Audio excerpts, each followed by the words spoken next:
I suppose my question was, in your experience, does moving to a full-on big data tool platform make sense in early stage of development, as most of the tools have wide functionalities when might not be needed yet? That's absolutely true. That's absolutely true. I mean, you should look into the different stages where you are. Are you in the proof of concept phase, where you're just working with offline data and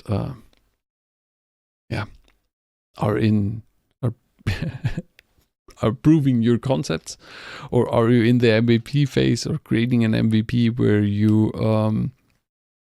where you're bringing in the first users, the first customers?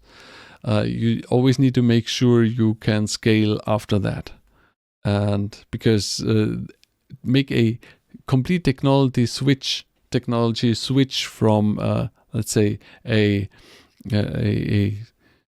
small platform, or from AWS onto let's say from AWS software as a service tools like Kinesis and so on, and then you see, okay, these tools are not that good because I don't have that much of configuration options that I have, or monitoring options. I want to switch from Kinesis to something like Kafka.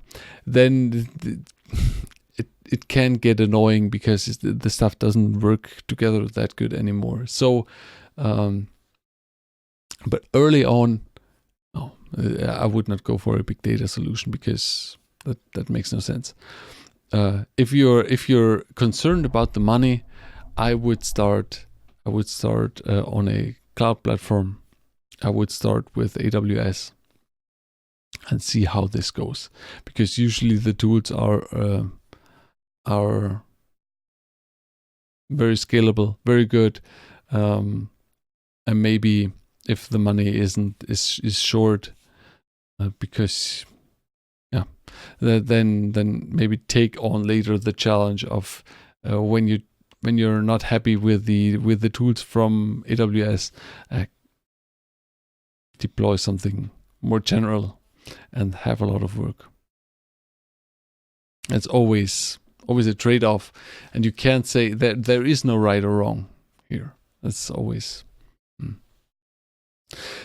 Also, one thing with microservices, with these tools, make the calculations and calculate the pricing, because usually the pricing gets very expensive, or the whole thing gets very, very expensive when you scale it, when you're behind the MVP, when you're going into mass, in the validation phase, where you're rolling this out on a few countries or so.